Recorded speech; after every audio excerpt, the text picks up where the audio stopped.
What's up, everybody? Sensei here. Welcome to the show. Welcome to another video. I'm out here riding early. It's about 8:30 in the morning, I believe, or 8 o'clock, between 8 and 8:30. I'm not even really sure. And yeah, death trap. Let's talk about it. Bring all the smoke. Bring all the smoke. Anybody, come into the comments. Give me all the smoke. I watched a video last night. It was a short. And it just showed this brother riding his electric unicycle, and I went through the comments, and some of the stuff people say is just ridiculous. It's normally people that have never ridden an electric unicycle that are just saying all kind of, I just call it mouth garbage. But anyway, let me get on the road here, and then we'll finish talking about it. Good morning. So I'm watching this video, and I'm going to try to go and flash some of the comments up on the screen. It was literally hilarious, some of the stuff that I was just reading. And it's coming from people that have never been on an electric unicycle, never rode one.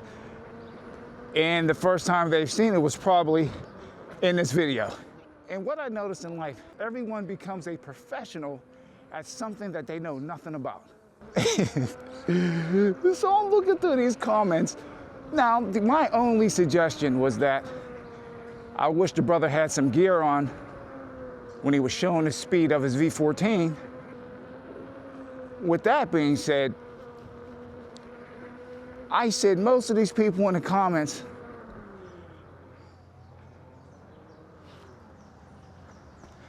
really don't have anything good to say or don't know what they're talking about when it comes to riding an electric unicycle.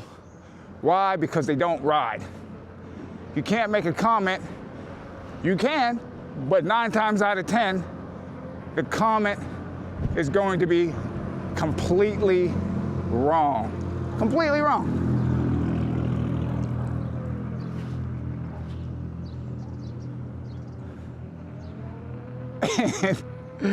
I was just like, the amount of stupidity that I see, because I commute on a bus from New Jersey into New York City, and the amount of stupid stuff I see people doing while they're driving is just ridiculous. And most of them have no reason to talk about anybody that rides any type of PEV. They don't have any right to say anything to anybody the way that they drive. They don't. All right, guys, let me just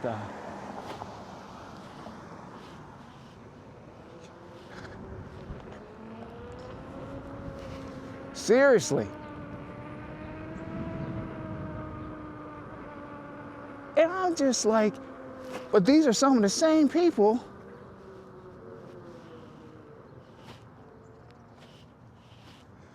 that are making rules and regulations. I'm not saying those are the people in the comments, but you understand, I'm just making like a correlation.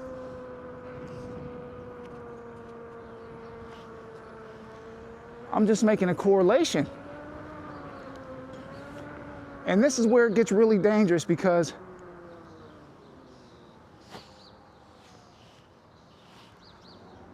if you don't know what you're talking about, then you have people coming in and start reading the comments, they're going to start believing some of this stuff. But I'm telling you, man, it is hilarious what people say when they know nothing about a topic.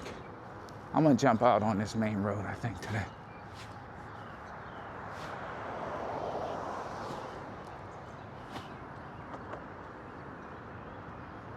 I don't know, because this is not, yeah, this is a bad turn. Really bad turn here.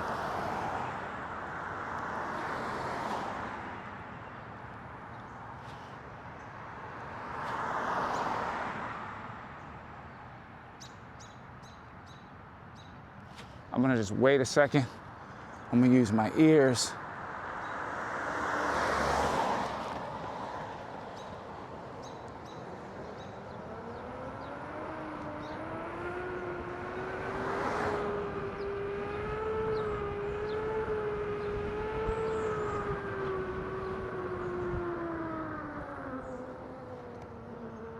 people just being overly aggressive in vehicles, man. And they do it so much, it has just become habit. And that's what makes it so dangerous.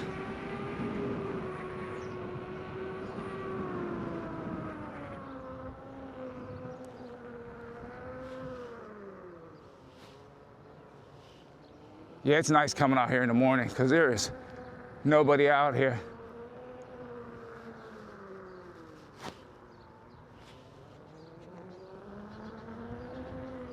And this is when I really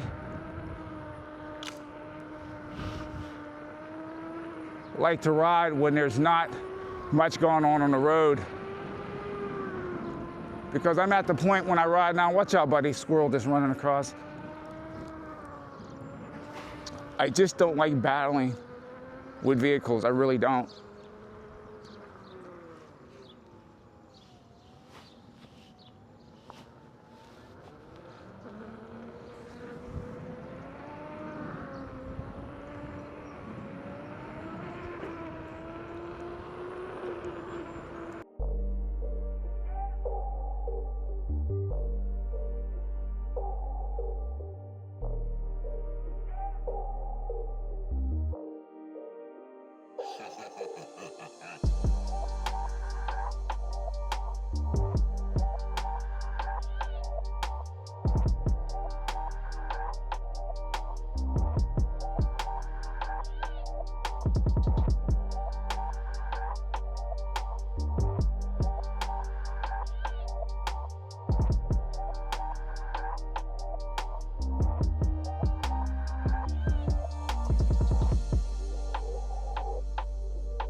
But yeah, again, I just find it so comical to anybody that doesn't ride.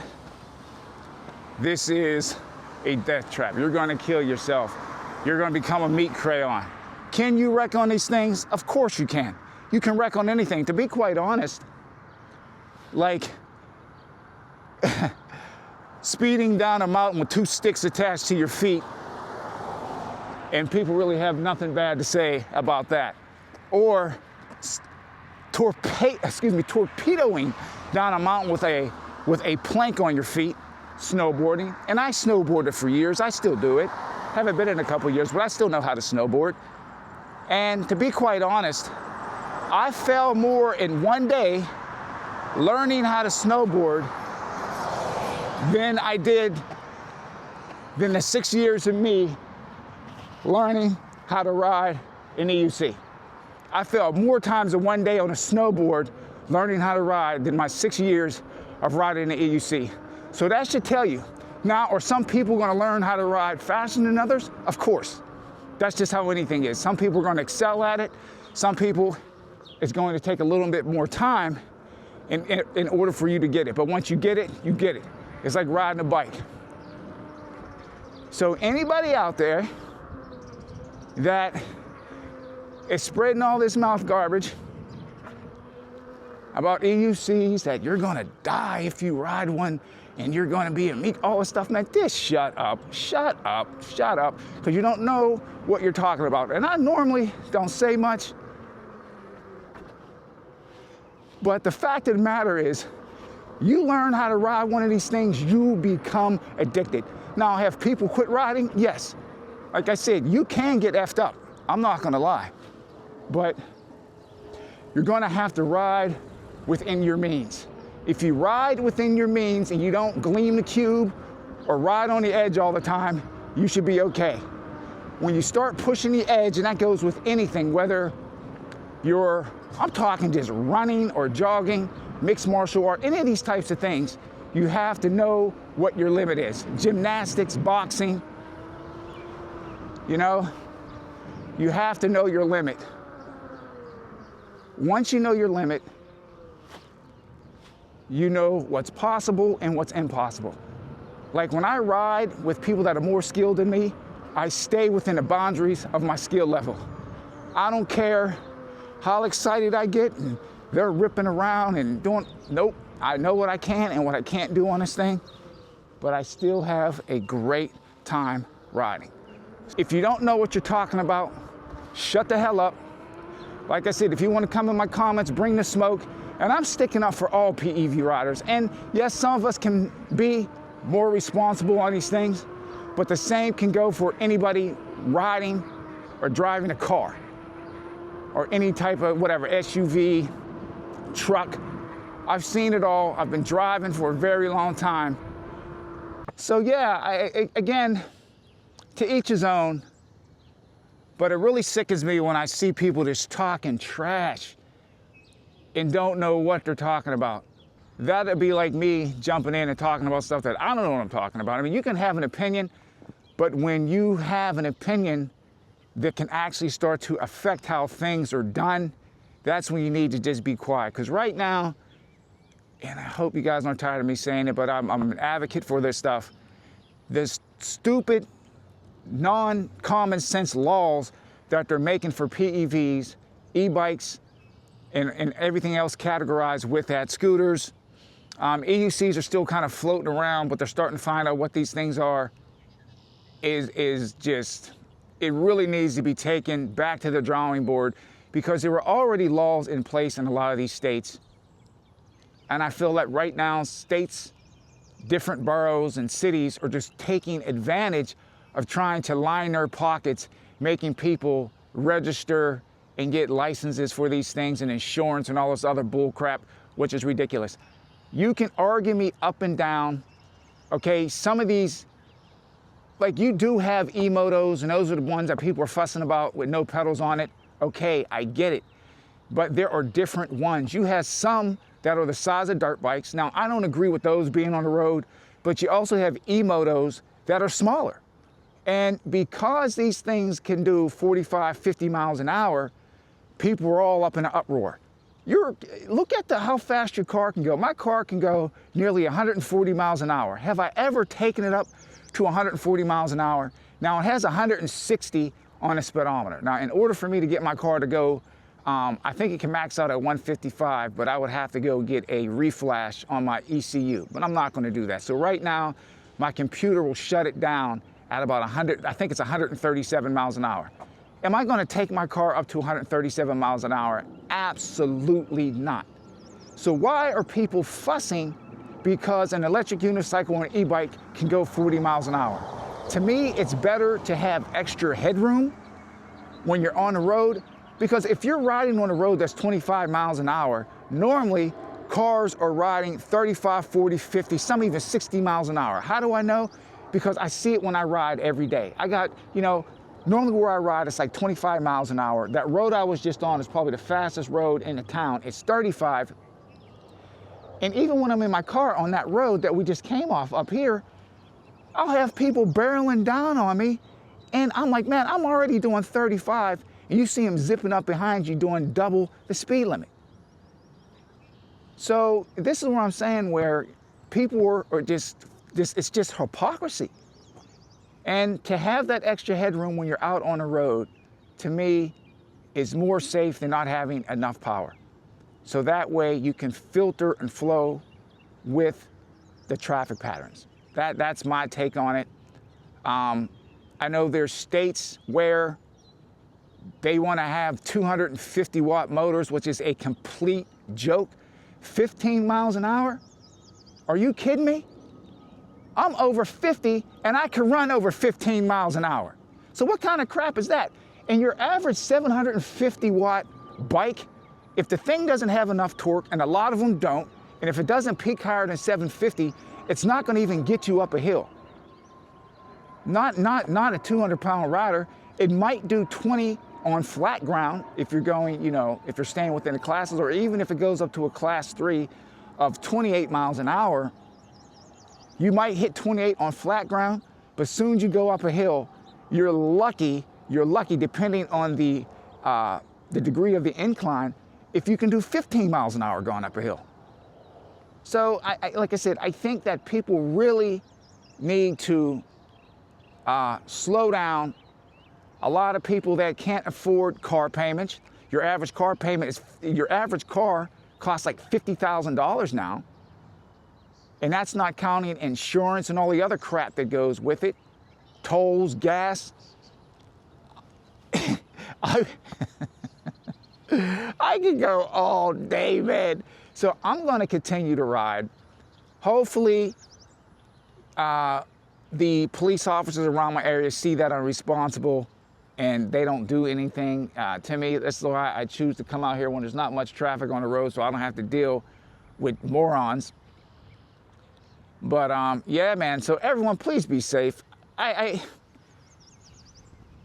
It's a sad world what we're living in today, because you can be minding your own business and people just want to F it up. But I remember when they were trying to push for regular bicycles to get registered. I know when I was younger, they were trying to push for that. So guys, wake up. Riders, wake up. Stand together and say enough is enough. I really don't like getting into politics because I think they're all the freaking same. I added this non-abrasive grip tape on the seat, you can see here. Because yesterday when I went to ride seated, man, I was sliding around, and when I went to lean it to like a turn, I could feel myself sliding off the seat. So I've put this stuff on all my seats that I've had. This is like a 4-inch strip. The other one I had was like 2-inch strips. But this works, it works pretty good. You can definitely feel the difference. So I'm gonna give this a shot right now.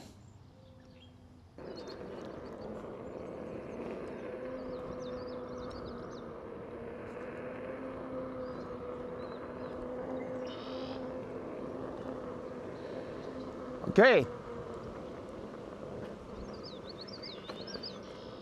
Seat feels pretty good now with the extra grip on it.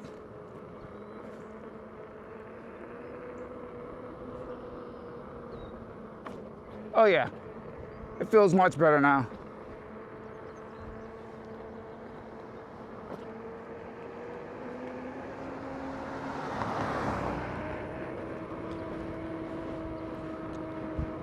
Riders, remember, be careful, especially new riders. When you have your selfie stick extended with a camera, the wind can catch it like a rudder on a plane, and it can steer you into a nasty wobble. That's why normally when you see me riding seated, or even standing and riding, I'm not carving all over the place, because I don't want the wind catching this camera and selfie stick at a weird angle, man. I'm telling you, you really gotta be on your P's and Q's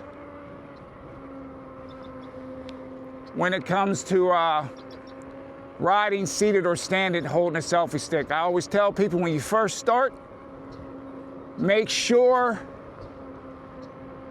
just put your camera on a tripod and just buzz around the tripod. Then make sure you're in a safe spot, like a playground or something like that.